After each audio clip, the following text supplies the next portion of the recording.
जो तो को कांटा बवे चाहे पवतो फूल, चाहे फूल को फूल है वाको है त्रिशूल। जो तो को कांटा बवे चाहे पवतो फूल, चाहे फूल को फूल है वाको है त्रिशूल।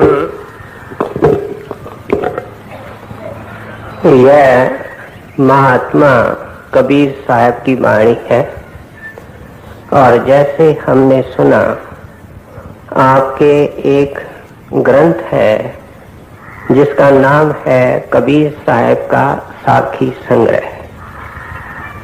उसके अंदर विषयवार बड़े सुंदर संत मत के विषय हैं, प्रकरण हैं, उन पर अलग अलग वाणी के दोहे हैं। और आज के जो दोहे हैं जैसे हमने सुना इनका संबंध उपदेश से है।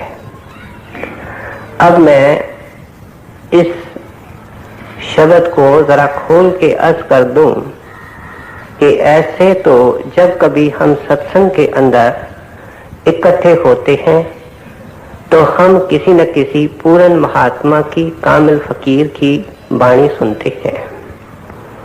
और वह वाणी क्या देती है? संदेश देती है, उपदेश देती है। अगर हम प्रेम प्यार से और एकाग्रता से उसको सुनते आए हैं तो उपदेश भी एक मिलता है, संदेश भी एक मिलता है। मानो 2000 साल पहले क्राइस्ट हुआ या 1000 साल पहले मौलाना रूम, ख्वाजा हाफिज शम्स तबरेज वगैरह हुए, या 500 साल पहले हिंदुस्तान के अंदर कबीर साहब, पलटू साहब, दादू साहब हुए। ये जो कामिल पूर्ण गति के महात्मा है उनका संदेश एक ही मिलता है, उपदेश एक ही मिलता है। वह क्या है?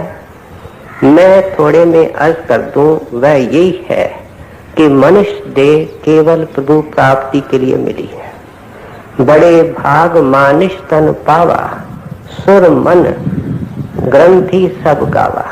रामायण के अंदर तुलसी साहब कहते हैं कि बड़े दुखों और जख मारने के बाद इंसान का ये चोला मिलता है। सुर मुन कहते हैं देवी देवते सब ग्रंथि गावा। दुनिया के सारे ग्रंथ इस नुक्ते के ऊपर एक राय है कि दुनिया के अंदर जब इंसान का चोला मिलता है तो केवल प्रभु भक्ति के लिए, प्रभु प्राप्ति के लिए मिलता है। यही उपदेश हमको विभिन्न प्रकार के महात्माओं की वाणी से मिलता है। What is a man profited if he gains the whole world but loses his own soul? इससे और स्पष्ट हमारे सामने मकसद क्या हो सकता है? बाइबल के अंदर ईसा समझा रहे हैं कि जिस दौड़ धूप के अंदर ऐ इंसान तू जुगों जुगों से लगा हुआ है कि ये मेरा हो जाए, मेरा हो जाए। What is a man profited? अगर एक इंसान सारी दुनिया की बादशाही भी हाथ में कर लेता है तो कोरा है, खाली है, उसकी जीवन अर्थहीन है, मीनिंगलेस है। सभी संतों ने हमारे सामने पहले ये आदर्श रखा कि दुनिया के अंदर और काम करते हुए अपने जिंदगी का जो प्रमुख मकसद है, जो चीफ मिशन ऑफ लाइफ है, उसको सामने रखना है।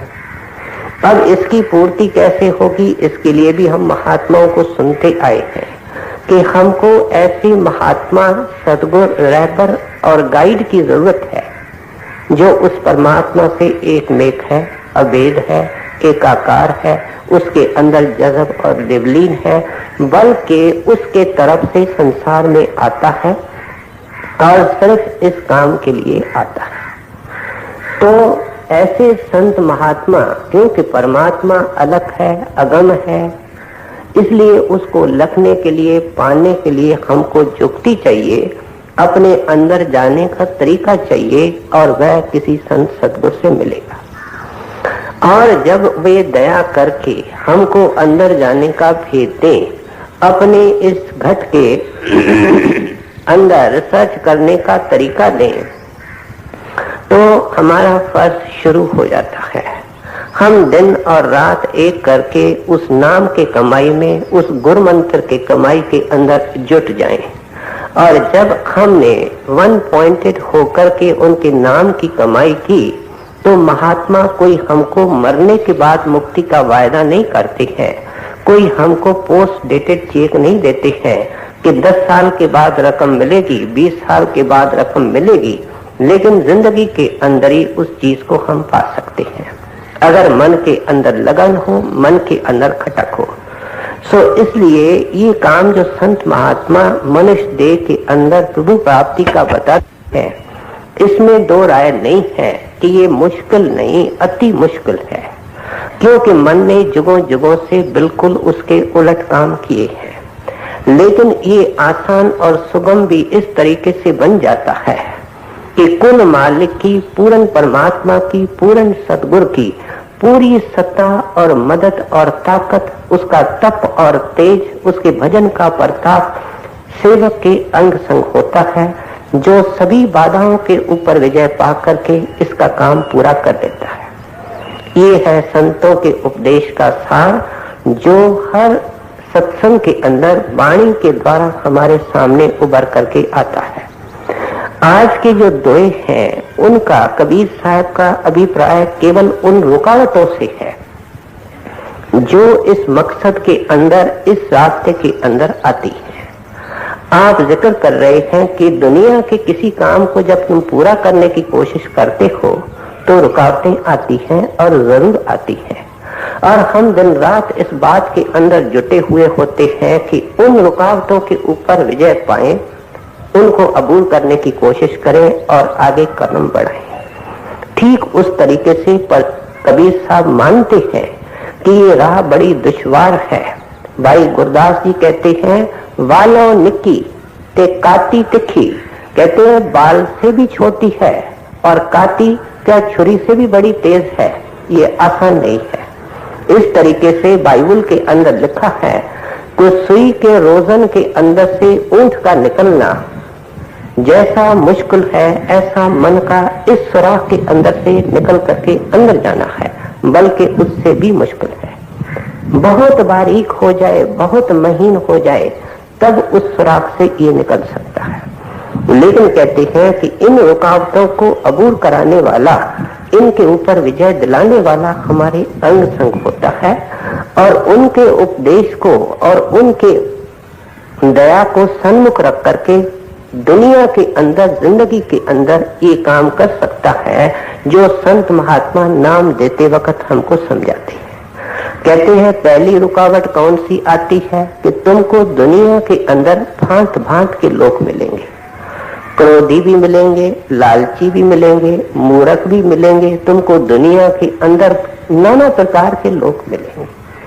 अगर तुम ये सोचेगा कि मैं ये काम करता हूँ, कैसे करूं, घर के अंदर पत्नी ऐसी है, बेटा ऐसा है, बेटी ऐसी है, पड़ोसी के अंदर, घर के अंदर शोर बना रहता है, दफ्तर में, दुकान में जाता हूँ, ग्राहकों से माथे मारने पड़ते हैं, कोई झगड़ेली आदमी निकलते हैं, तो इस चीज को समझाते हुए कबीर साहब कहते हैं कि संत मत के अंदर ये ऐतराज जायज नहीं है, इसको कोई प्लेस नहीं है, क्योंकि दुनिया के तो जब से दुनिया बनी है ये ऐसे ही रहेगी, इसके अंदर ऐसे लोग आपको मिलेंगे। हमारा स्वभाव कैसे बनता है, जन्मों जन्मों के संस्कार हैं, विशेषकर जो पिछले जन्म के संस्कार हैं, उनके साथ कई जन्मों के कर्मों का प्रभाव मिला होता है, केवल पिछले जन्म के कर्म नहीं होते हैं। संचित कर्मों का दबाव हर एक मनुष्य जीवन के अंदर होता है, और उसके कारण वो संस्कार लेकर के आता है। वो संस्कार कहाँ जाए? इंसान दो शक्तियों के द्वारा बनता है, एक तो उसके संस्कार होते हैं और दूसरी संगत और सोबत होती है। हम सबके संस्कार किसी के कम, किसी के ज्यादा निकृष्ट और बुरे हैं। अब इनको मंद करने के लिए, इनका जोर खत्म करने के लिए क्या तरीका है कि उत्तम संगत की जाए, उत्तम सोबत की जाए। बाहर से भी एक मिसाल देखो कि अगर आप गलती से कोई ओछा बीज बो चुके हैं और आप चाहते हैं कि हम गलती से इस बीज को बो चुके हैं और ये पेड़ बन करके दुख देने वाला है, तो आप क्या करते हो, उसको सींचना बंद कर देते हो, उसको पानी देना बंद कर देते हो। नतीजा क्या होता है कि उसका बीज अपने आप ही नष्ट हो जाता है, वो सिरदर्दी वहीं खत्म हो जाती है।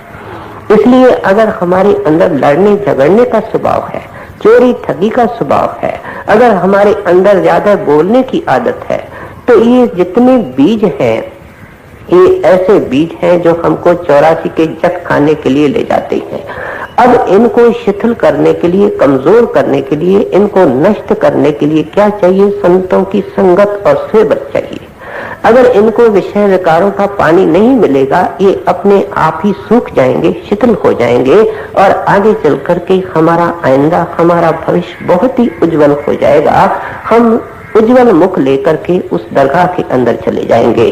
सो इसलिए आप उपदेश करते हैं कि दुनिया के अंदर तो तुमको जरूर ऐसे लोग मिलेंगे जिनका तू स्वभाव नहीं बदल सकेगा, लेकिन इतना तू जरूर कर सकता है कि अब तुमको ऊंचे में ऊंची संगत मिली है और वह संतों की संगत है।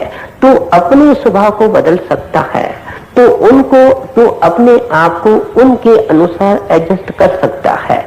अगर तू ये आशा रखेगा कि वो तुम्हारी इच्छा के अनुसार एडजस्ट करेंगे, अरमानों में जिंदगी निकल चुकी है, आगे अरमानों के ही बादल छाए रहेंगे, तो कभी भी इस बात के अंदर कामयाब नहीं हो सकता। तुलसी शायद अपने वाणी के अंदर कितना सुंदर तरीके से समझा रहे हैं।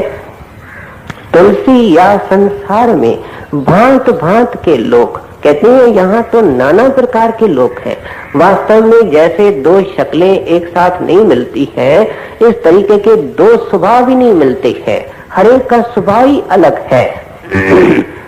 इसलिए आप कहते हैं अब तेरे को करना क्या चाहिए, सबसे हिलमिल चालिए नदी नाव संजोग। कहते हैं तुमने नदी के ऊपर नाव को चलते हुए देखा होगा। नाव क्या करती है कि नदी के किनारे आती है, उसको टच करती है, सवारों को लेकर के चली जाती है। उनका जो मेल और संयोग है कुछ घड़ियों का होता है, उनका उनसे कोई विशेष वास्ता नहीं होता है।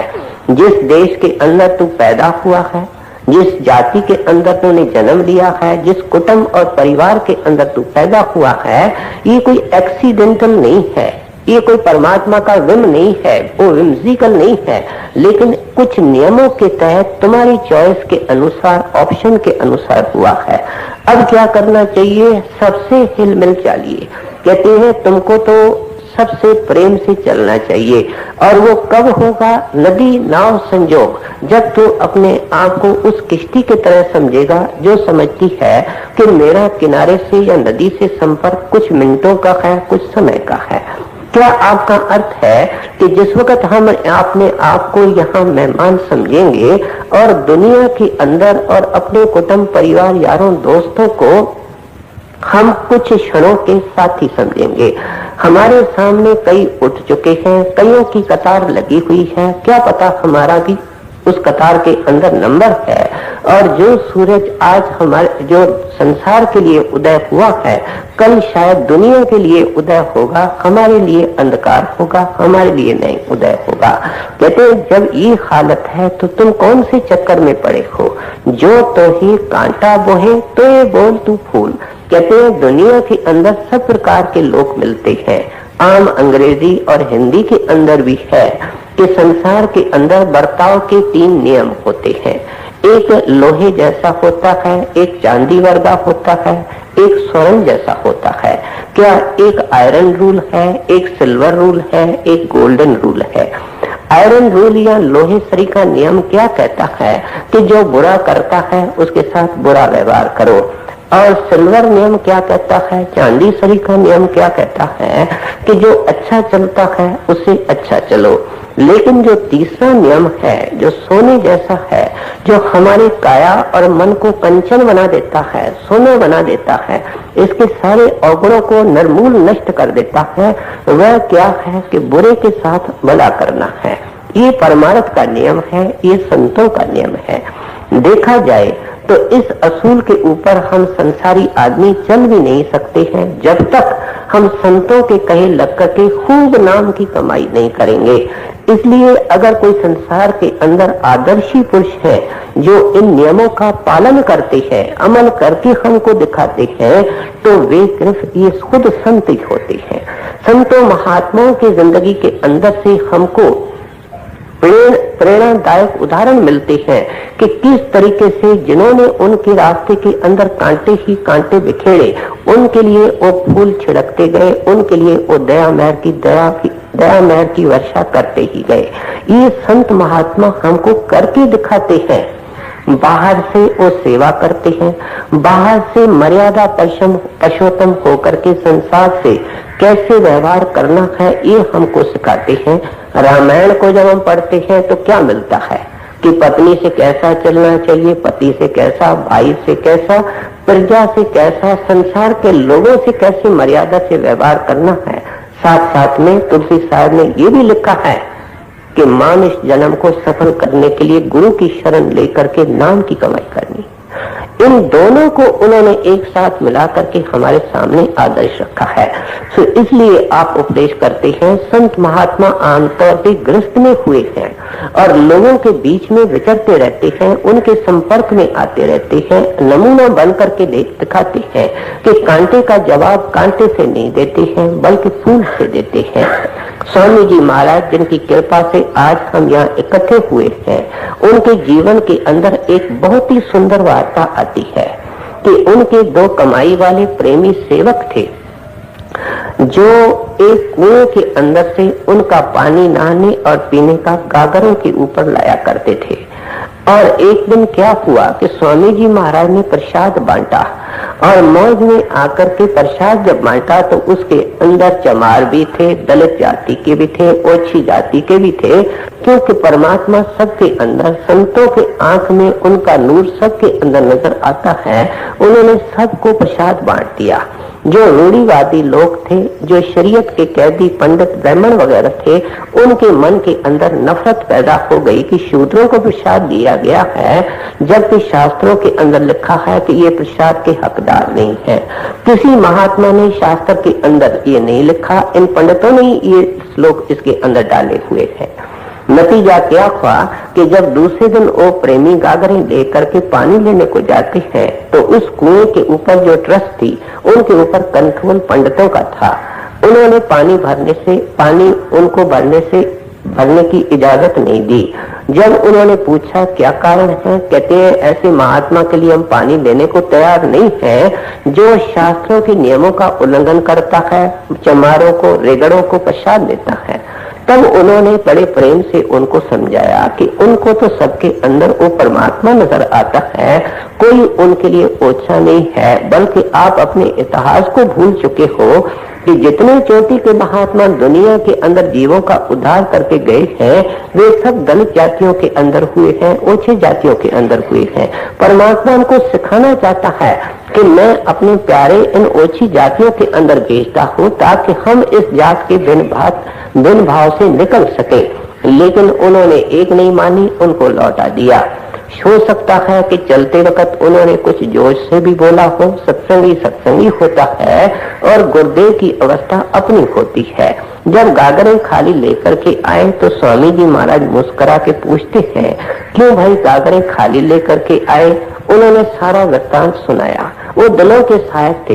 कहते हैं उन्होंने जब आपको भरने नहीं दिया तो आपको वापस आना चाहिए था, उनसे कोई बहस नहीं करनी चाहिए थी। अब आप मेरा हुक्म मानो और वापस जाओ और उनको जाकर के अपनी पगड़ी उतार करके उन ब्राह्मणों के चरणों पर रखो और अपने माथे उनके चरणों पर रगड़ो। आप खुद देखो, संत मत में गुरुदेव के अलावा आगे किसी के माथा नहीं टेकना है, लेकिन वही गुरुदेव उनको क्या हुक्म दे रहा है कि उनके चरणों में जाकर के माथा रगड़ो, माथा टेको और ये कहो कि हमने जो वाद विवाद किया है, लौट करके जवाब दिया है। जब आपने इनकार किया भरने को तो हमको वापस जाना चाहिए था। ये कह करके तुम वापस आओ, वापस माफी मांग करके, क्षमा मांग करके गागने ले आओ। जब ये जाते हैं, पगड़ियां रखते हैं, माथे रगड़ते हैं, आखिर पत्थर भी पिघल जाता है। और उन्होंने सारी चीज उनके सामने, उनका व्यवहार देख करके उन पंडितों के आंखों में आंसू आ गए। क्योंकि आत्मा हर एक के अंदर है, परमात्मा हर एक के अंदर है। उनको चोट लगानी थी और वो उनको जब चोट लगी तो उन पंडितों ने खुद गागरें भरी, बल्कि अपने अपने समाज के बहुत सारे पंडित इकट्ठे करके श्रोमणी स्वामी जी महाराज के पास आए, गागरें आकर के उनके सेवा में रखी और अपने गलती के लिए क्षमा मांगी और कहने लगे कि हम मानते हैं कि आप जैसे संत उच्च गति के क्षमावान दुनिया के अंदर दुर्लभ होते हैं। सो कहते हैं गंदे पानी को, गंदी चीज को हम गंदे पानी से कभी धो नहीं सकते हैं। जो कांटा तुम्हारे रास्ते में बोता है, कांटा क्या है? तेरा अपमान कर रहा है, उसकी तू इज्जत कर। तेरा नुकसान कर रहा है, तू उसका फायदा कर। जो तेरा मकान गिरा रहा है, उसका मकान बनाने की कोशिश कर। जब संतों की ये हम बात सुनते हैं, हमारा सिर चकराता है, क्या ये इंसान कर सकता है? लेकिन हो सकता है, संतों ने करके दिखाया है। तो इसलिए कहते हैं ये कर करके, इन असूलों के ऊपर चल करके, ऐसा बन करके ही इस नाजुक राह को तू पार कर सकता है। जो तो को कांटा बोवे ताए पव तो फूल, तोए फूल को फूल है वाको है त्रिशूल। दुर्बल को न सताइए जाके मोटी खाए, बिना जीव की सांस से लौह पसम हो जाए। देखिए कितने सुंदर शिक्षाओं के सुमन हमारे सामने रख रहे हैं। दूसरी शिक्षा ये देखते हैं कि जो तुमसे दुर्बल है उसको सताने की कोशिश न कर। दुर्बल से मतलब जो कम बल रखता है। बल केवल शरीर का नहीं होता है, कोई बाहुबल नहीं होता है, कोई फिजिकल स्ट्रेंथ नहीं होती है। ये जो दुर्बल होता है, कई क्षेत्रों के अंदर इंसान काम करता है। बुद्धि के अंदर भी आदमी हमसे दुर्बल हो सकता है, सुंदरता में भी हमसे कम हो सकता है, पदवी के अंदर भी हमसे छोटा हो सकता है। तो इसलिए जिस वक्त संत महात्मा कहते हैं कि एक मूर्ख को एक विद्वान ओछा बता करके सारी सभा के अंदर उसका अपमान करता है, ये भी दुर्बल को सताना है। कहते हैं वो किसी को जब हम कोई गलती करता है और उसको हम रन डाउन करने की कोशिश करते हैं, उनको फटकारने की कोशिश करते हैं, ये भी दुर्बल को सताना है। क्योंकि जब सताने का जिक्र आया है तो मन से, वचन से और कर्म से, तीनों से आया है। सो इसलिए आप कहते हैं कि किसी को सताने की कोशिश न कर। इंसान बड़ा अजीब है, ये शेर और बाघ से के सामने तो जाता ही नहीं है। मुर्गी को लेकर के काट देता है, बकरी को लेकर के काट देता है, गाय को लेकर के काट देता है, पशुओं से भी गिर करके उनका मांस खाना शुरू कर देता है। सो जहाँ जो कबीर साहब का विशेष इशारा है वो कर्म की हिंसा है, जानवरों का मारना है, मांस मछली इत्यादि खाने से है। कहते हैं वो बेचारे जो मूक हैं और बोल नहीं सकते हैं, उनको तो जबा करके काट काट करके अपने पेट की खुराक बनाता है। देखा जाए तो शेर भी जो कुछ खाता है, मांस खाता है, तो वो भी अपने भूख मिटाने के लिए खाता है। और मालिक ने उसको पंजे ही ऐसे दिए हैं, उसके शरीर के जो ढांचा है, जो उसके आंत है, उसका पेट है, उसको उस भगवंत ने बनाया ही उस तरीके से है कि मांस खाने के लिए वो बनाया गया है। आप देखो प्रकृति के अंदर कई जानवर हैं जो बिल्कुल मांस मछली के नजदीक नहीं जाते हैं। जैसे बंदर है, गाय है, भैंस है, बैल है, ये नहीं जाते हैं। और इनके आंत इंसान के आंत से मिलते हैं, इनका पेट इंसान के पेट से मिलता है, इनके दांत इंसान के दांत से मिलते हैं। इनको प्रकृति ने कोई तेज पंजे नहीं दिए हैं चीड़ फाड़ करके कोई मांस खाया जाए। सो इंसान को परमात्मा ने हर्बीवोरस बनाया है कि वैष्णु खाना खाने के लिए बनाया है। ये इंसान क्योंकि कई जूनियों के अंदर से निकल करके आया है, शेर, बाघ, कीड़ा वगैरह पतंग बन करके आया है। पंछी क्या खाता है? कीड़े ही कीड़े खाता है। सो ये आदत इंसान की कोई इस जन्म की नहीं है, अनेकों अनेकों जन्मों की है। और जब ये परमात्मा इसको अपनी शक्ल पर बनाता है तो इसको सोचना चाहिए, क्या उस परमात्मा ने जो सबके ऊपर दया करता है, जिसने मेरे को अपनी शक्ल पर बनाया है, क्या ये मांस काटने और मांस खाने और अंदर डालने के लिए बनाया है? दो लफ्जों की अकल की बात है। इस नुक्ते के ऊपर हम उदारता से विचार करें। सो इसलिए आप उपदेश करते हैं कि तू हमेशा उसको काट करके खाता है जो दुर्बल होता है। वाणी के अंदर आया है, बल्कि कबीर साहब का ही मांस का अंक है, जिसके अंदर लिखते हैं, मांस मांस सब मांस है, मुर्गी हिरनी गाय, आंख देख नर खात है, सो नर नर के जाए। कहते तो कई बार नरकों में ये सदा भोग चुका है, तेरे कर्मों का हिसाब तेरे सामने नहीं है, तेरे को वो बही और चौपड़ा नजर नहीं आता, लेकिन इन महात्माओं को नजर आता है और देख करके उनके रोंगटे और बाल खड़े हो जाते हैं। वे दया के वेग में हमको बचाना चाहते हैं। हमारे आंखों पर पट्टी है, उनकी नजरें खुली होती हैं। हम दो गज पे देखते हैं, दो सड़कों को देखते हैं, वो दोनों जहानों को देख करके समझाते हैं। सो इसलिए कहते हैं कि किसी का मांस खाना जायज नहीं है। हिंदू कहता है मेरे को फलाना जायज है, ईसाई मुसलमान कहता है मेरे को अमुक मांस जायज है, लेकिन कबीर साहब तो फैसला ही कर देते हैं, मांस मांस सब मांस है, मुर्गी हिरनी गाय, आंख देख नर खात है, सो नर नर के जाए। कहते हैं बहुत ही महंगा सौदा है, इसलिए तो तेरे लिए परमात्मा ने तेरी जुबान को तृप्त करने के लिए नाना प्रकार के भोजन बनाए हैं और तेरे को वो खाने चाहिए। सो इसलिए आप समझा रहे हैं कि अगर तुम किसी की कर्म की हिंसा करके दुर्बल को सताने की कोशिश करोगे तो उसके अंदर से जो खाय निकलती है, हुक्का निकलता है, वो परमात्मा के दरवाजे को फोड़ देता है, वो उसके कानों में चला जाता है और वो कैसे खामोश बैठ सकता है। प्रकृति अपना हिसाब लेती है। देखा जाए प्रकृति बहुत ही कठोर है और पूरा पूरा हिसाब हमसे लेती है। ये इस तरीके से जो जूस का प्रॉफिट हुआ है, वो लिखता है tooth for tooth, I for I. अगर किसी की आंख निकाल देते हो, तेरी आंख निकाली जाएगी उसी के हाथ से। अगर किसी का दांत तोड़ देते हो, वो तेरा दांत तोड़ेगा। आपने सुना होगा कबीर साहब तो स्वतः संत थे, लेकिन इस मर्यादा को कायम रखने के लिए रामानंद जी महाराज को उन्होंने गुरु करके माना था और अदब भी करते थे। जैसा एक चेला शिष्य गुरु के चरणों में जाता है, इस तरीके से रामानंद के पास खुद जाया करते थे। लेकिन क्या देखते थे कि कभी कभी जब अचानक चले जाते थे तो रामानंद को रोता वो देखते थे।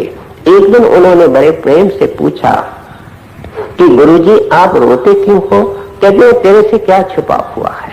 लेकिन महात्मा बहुत ही गंभीर होते हैं, तो लगे महाराज खोल करके समझाओ आपके रोने का क्या कारण है।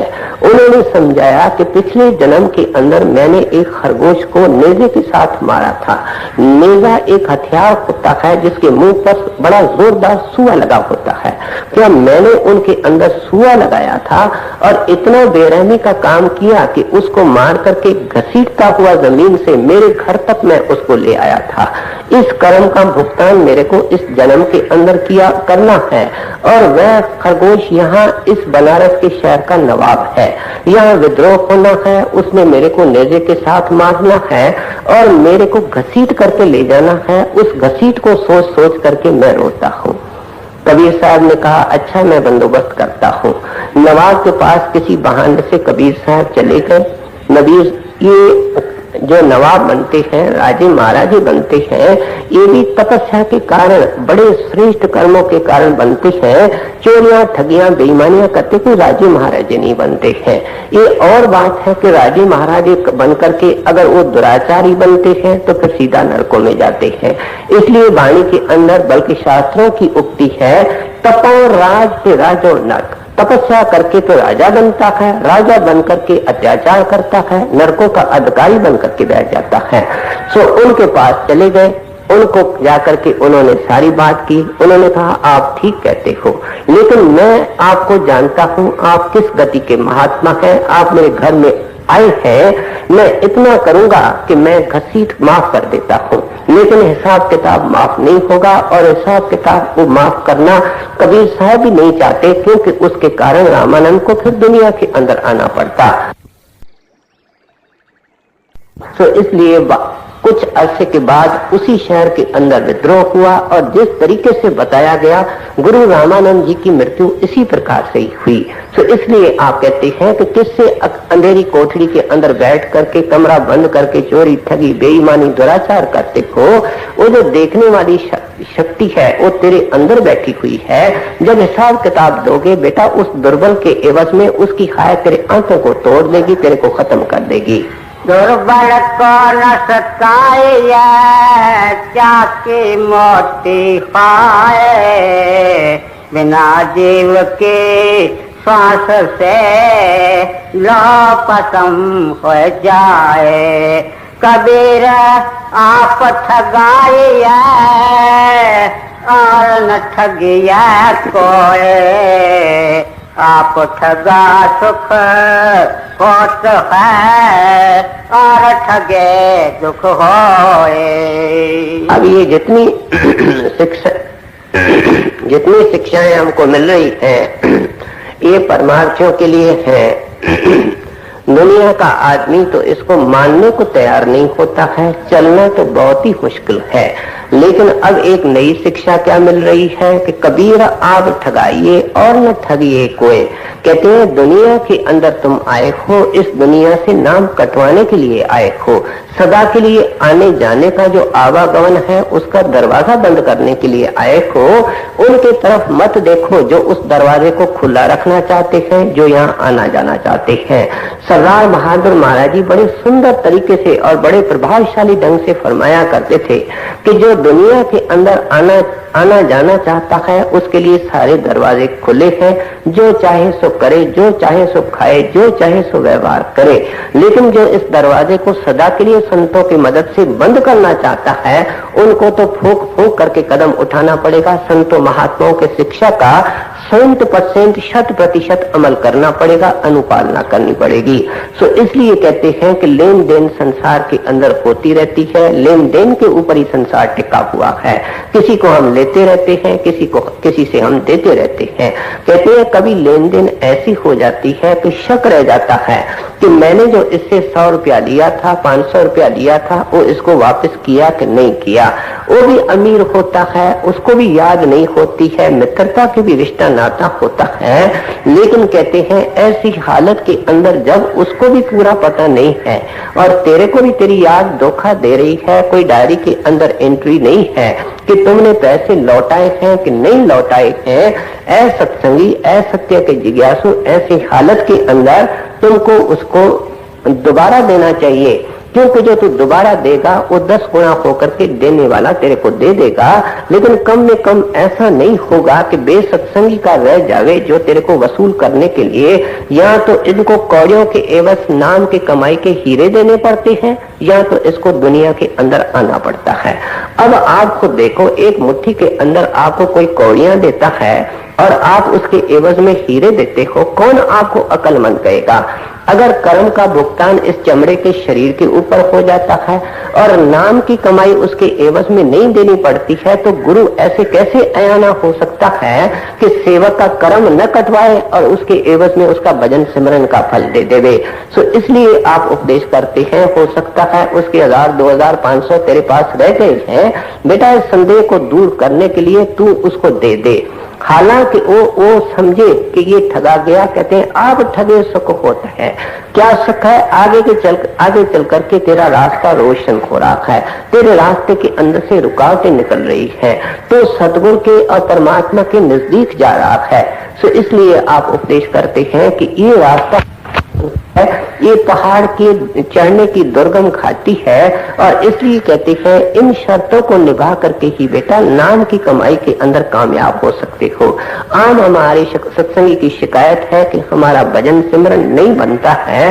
क्यों नहीं बनता है? उनके कारण खोल खोल करके बता रहे हैं। कहते हैं यही चीजें आकर के भजन के अंदर बाधक बनती है, पर्दे खड़े हो जाते हैं, आंखों से अंधकार हटता ही नहीं है। 10-10 साल करके सामने कुछ तिनका तक नजर नहीं आता है।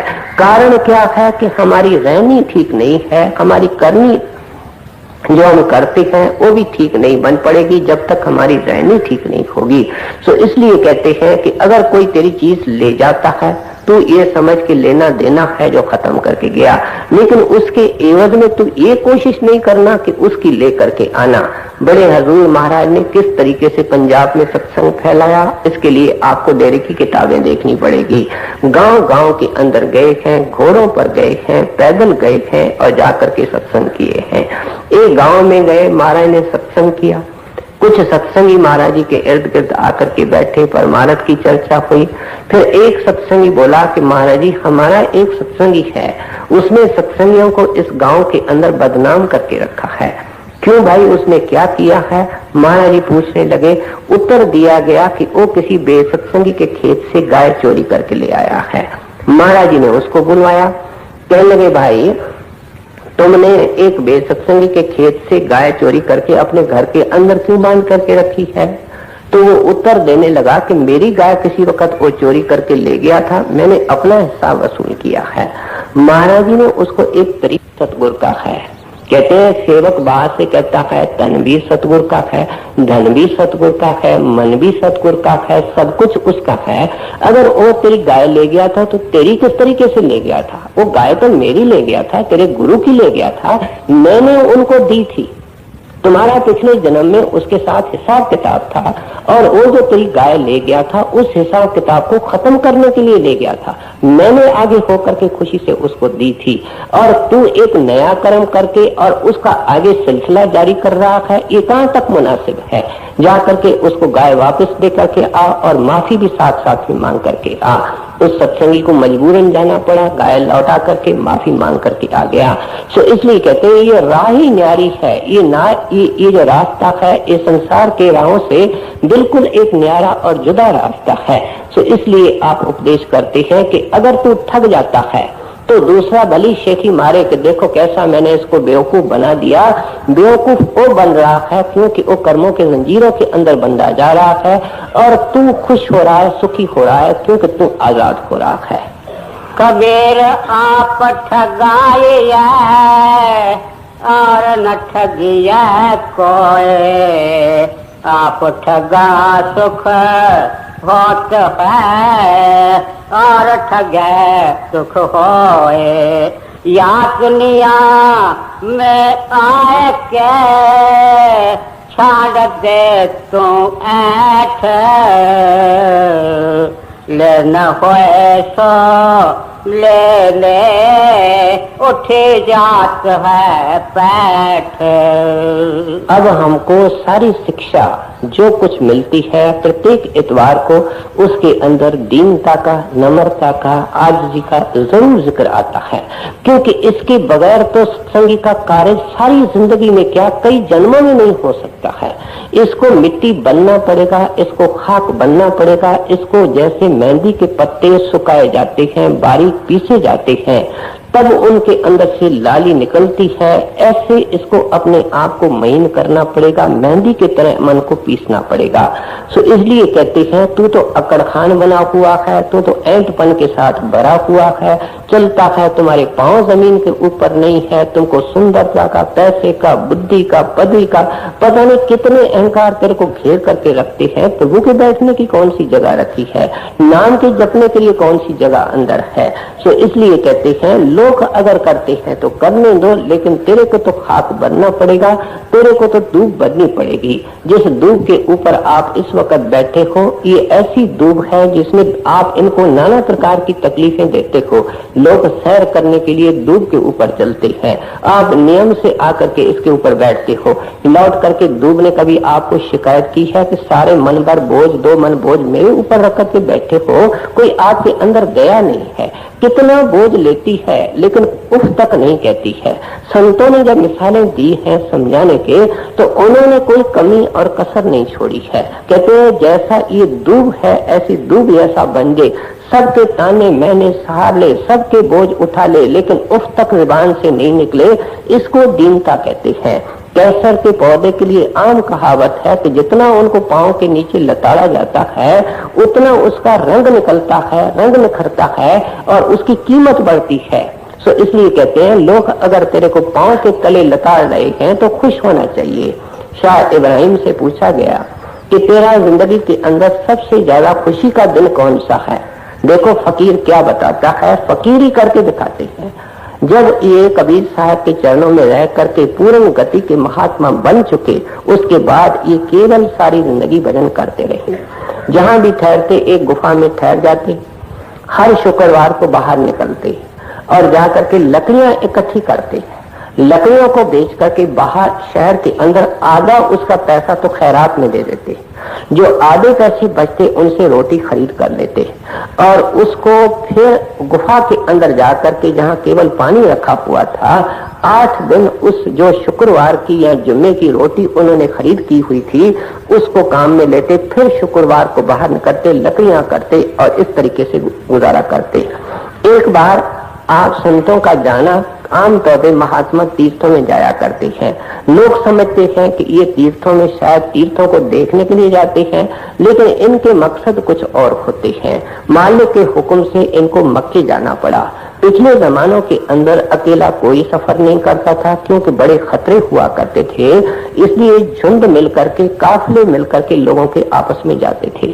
किसी काफले के साथ इब्राहिम भी संग हो गया, वो भी उनकी गति नहीं जानते थे, लेकिन मक्के के अंदर मशहूर हो गया, मदीने के अंदर मशहूर हो गया कि इतना रसाई वाला, कमाई वाला फकीर पहली बार हमारे यहाँ आ रहा है। इसलिए बहुत सारा लोगों का समूह उनके स्वागत और आज्ञान के लिए वहां खड़ा था। इनको इशारा मिल गया। इशारा क्या मिलना है, ये मालिक ही होते हैं। इन्होंने क्या किया कि जब देखा कि मक्का नजदीक आ रहा है, ये उस झुंड से, उस काफले से अलग होकर के अकेले चलने लगे। नतीजा क्या हुआ कि वो लोग जो उस स्वागत के लिए खड़े थे, उनके पास पहला आदमी पहुंचने वाला तो ये था। अब शाह इब्राहिम के कपड़े आप देखो, वो गोदड़ी ओढ़ा करते थे, बाल उनके बिखरे हुए थे, पहले कभी देखा नहीं, उन दिनों में फोटो तस्वीर होते नहीं थे। उन्होंने उनको जाना पहचाना नहीं। पूछने लगे, भाई काफला जो आ रहा है और उनके अंदर जो परम फकीर, ऊंचा फकीर आ रहा है, वो कितना हमसे दूर है? शाह इब्राहिम कितना दूर है, जबकि वो उनके सामने खड़ा था। कहते हैं कि आप किसके बारे में पूछ रहे हो? वो काफर है, वो निकम्मा है, वो नीच है, उस आदमी से आपको लेना क्या है? अब एक फकीर का अपमान कौन सुने? उन्होंने चांटा मारने उनको शुरू कर दिए कि बेईमान तू है, काफर तू है, लुच्चा तू है। वो हंस करके कहता है, भाई जो आप कह रहे हो सोई मैं कह रहा हूँ। लेकिन उनके समझ में कुछ नहीं आया, वो तो निकल गए। मन को शाह इब्राहिम कहता है, बहुत अच्छा हुआ, आज तू उस स्वागत के लिए शौकीन बैठा हुआ था, ये जो तेरा स्वागत हुआ है यही तेरा सही स्वागत है। सो ये सब किस लिए? महात्मा सिखाते हैं कि मन को महीन करने के लिए वही काम करना चाहिए जो मन को पसंद नहीं है, और जब मन के विपरीत काम होता है तभी ये छोटा बनता है, तभी ये महीन बनता है। सो इसलिए सारे संतों महात्माओं के वाणी के अंदर से उधर उभर करके हमको ये प्रमुख शिक्षा मिलती है कि सबकी सह लो, सबकी सुन लो, लेकिन अपने अंदर रखो, उनकी सेवा करने की कोशिश करो, छोटे बनने की कोशिश करो, ताकि उस रास्ते के अंदर चलने के काबिल बनो जिस रास्ते से गुरुदेव, सतगुरु, महात्मा, फकीर तेरे को उस परमात्मा के साथ ले जा करके परमात्मा के साथ मिलाना चाहता है। दुनिया में आए के सारते तू ऐठ, लेना होए सो ले ले, उठी जात है पैठ, खाए पकाए लुटाए ले, है मनुआ मेहमान, लेना होए सो ले ले, वही गए मैदान। अब असली नुक्ते के ऊपर आ रहे हैं। कहते हैं संतों से नाम मिलता है, संतों से केवल ये जो एथिक्स है जिसका जिक्र हमने अब तक सुना है, इसको तो सारी दुनिया जानती है, जानते हुए भी नहीं कर। दुनिया के अंदर आप देखो 1000 के अंदर एक आदमी है जो सच बोलता है, 999 झूठ बोलते हैं। लेकिन जितने 999 झूठ बोलते हैं वे सब के सब जानते हैं कि झूठ नहीं बोलना चाहिए, इसके बावजूद भी वो झूठ बोलते हैं, क्योंकि उनको कोई संत मत का बेस नहीं है। वो केवल ऊपर ऊपर से जानते हैं कि ये एथिक्स है, ऐसा नहीं करना चाहिए, पुराणों के अंदर लिखा है, शास्त्रों के अंदर लिखा हुआ है। लेकिन अब हमको समझाते हैं कि केवल केवल ये बाहर से करने से कामयाब तू नहीं हो सकेगा जब तक तू संतों के बताए हुए नाम की कमाई नहीं करेगा। और नाम की कमाई करने के लिए क्या कहते हैं कि तेरे को गिनती के श्वास मिले हुए हैं। बड़ी सुंदर मिसाल दे रहे हैं कि अगर तुम किसी बड़े राजा के पास, बड़े अमीर के पास मेहमान होकर के चले जाते हो और तुम 4-6 रोज के लिए मेहमान चल के जाते हो और वो मेजबान इतना उदार है, वो इतना होस्ट जो आपका है वो इतना उदार है कि कहता है जो खाना है, पीना है, चीज लेनी है, बड़ी खुशी से इसको ले सकते हो, सब कुछ तेरे लिए है। तू 4 रोज के लिए मेरे पास आया है, जिस चीज को चाहे बरत सकता है, जिस चीज को चाहे तू ले सकता है। कहते हैं ये कोई बाहर का अमीर नहीं है, कोई बाहर की खाने पीने पहनने की चीज नहीं है, ये मालिक हमारा मेजबान है, ये हमारा होस्ट है और उसने हमको ये गिनती के श्वास दिए हुए हैं और वो कहता है कि जितना हो सकता है इन श्वासों के द्वारा नाम की कमाई कर ले, परमात्मा की याद कर ले, ये इसका असली मतलब है। राम नाम की लूट है, लूट सके तो लूट। कहते हैं दुनिया के अंदर कई चीजें तू लूटने की कोशिश करता है, इकट्ठी करने की कोशिश करता है, लेकिन संतों का उपदेश क्या है कि राम नाम की लूट का है। क्या ये थोड़े दिन जो जिंदगी के मिले हैं इसके अंदर दिन और रात एक करके, रात को ऐसा कर जैसा दिन को करता है। कहते हैं इस तरीके से दिन और रात एक करके नाम की कमाई करनी है, क्योंकि तो 2 दिन का मेहमान है। पलटू साहब कहते हैं तू कांच का बर्तन है, टूटने में बेटा क्या देर लगेगी। बैठे बैठे आजकल तो एक नमूना बन गया है कि श्वास चले जाते हैं, सोता है, सुबह को उठता नहीं है, बाथरूम में जाता है, वापस नहीं आता है, दरवाजे तोड़ तोड़ करके उनको बाहर निकाला जाता है, होटलों में बैठ करके हार्ट फेल हो जाते हैं, गाड़ियों के अंदर बैठते चढ़ते हुए हार्ट फेल हो जाते हैं। कहते हैं कौन सी तू योजना बना करके बैठा है, कौन सी तुम रिथा बना करके बैठा है। तू तो मेहमान है और किसी वक्त भी बुलावा आ सकता है, प्रभात का तारा किसी वक्त भी डूब सकता है। तू कहता है फलाना चला गया, तू कहता है फलाना चला गया, तेरे लिए भी कहा जाएगा कि फलाना चला गया। सो इसलिए कहते हैं लोग कहें कि फलाना चला गया, उससे पहले ए बेईमान कुछ काम मतलब का कर ले। और वो काम क्या है? कहते हैं श्वास श्वास में गुरु के नाम की कदर कर। कबीर साहब अपने तरफ से क्या उपदेश देते हैं? क्या भरोसा देगा बिनस जात छिन माय, सांस सांस सिमरन करो और यतन कुछ ना है। कहते हैं पानी का बुलबुला होता है, उठता है, बैठ जाता है। समुद्रों के किनारे पानी चढ़ता है, जवार बाटाल हमने देखा है, जैसे ही चढ़ता आता है उसके साथ साथ ही उतरना शुरू कर देता है। कहते हैं अब तो तेरे श्वास चढ़े हुए हैं, जब उतरने लगेंगे, खत्म होने लगेंगे, 4 आदमी आएंगे और क्या होगा? वाह दिन की कुछ सोच कर मनवा, जिस जादन ले चल खोसी। कहते हैं अब तो तुमको कहते हैं बैठो बैठो बैठो, लेकिन उस वक्त कहेंगे इसको ले चलो ले चलो। कहते हैं भाई उस दिन को सामने रख करके ही नाम की कमाई हो सकती है। सो इसलिए कहते हैं सांस सांस सिमरन करो और यतन कुछ नहीं। कहते हैं ऐसी घाटी के ऊपर खड़ा है, ऐसी तेज तलवार के धार पर तू खड़ा है कि श्वास श्वास के सिमरन के अलावा कबीर साहब जैसे चोटी के महात्मा कहते हैं मेरे को तो कोई तरीका बचने का नहीं सूझता है, कोई उपाय नहीं सूझता है।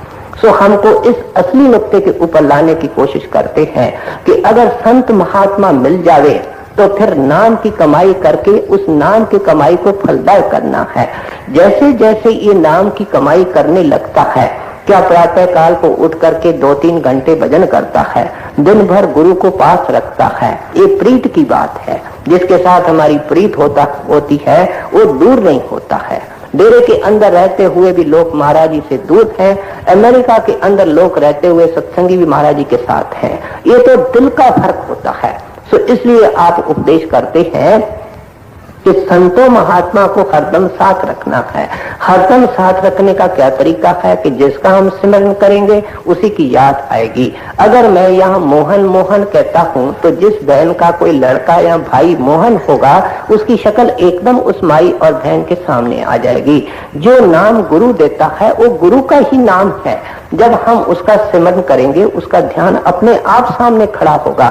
हम कोशिश भी करेंगे कि वो नहीं रहे और हम कोई बुरा कर्म करना चाहे वो जाएंगे नहीं, अगर हम सिमरन करने लगे हुए हैं। सो इसलिए आप उपदेश करते हैं कि इस काम के अंदर कामयाब होने के लिए जो शिक्षाएं मैंने ऊपर दी है उनका आधारशिला कौन सी है? कहते हैं नाम की कमाई।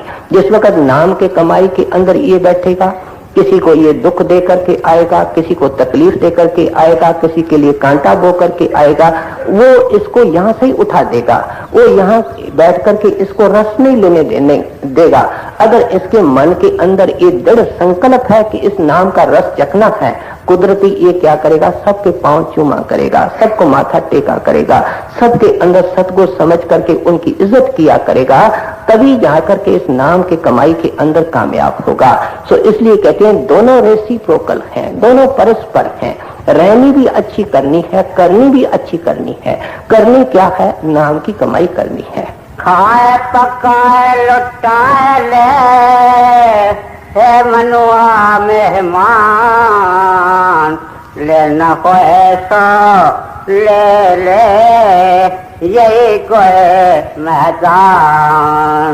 राधा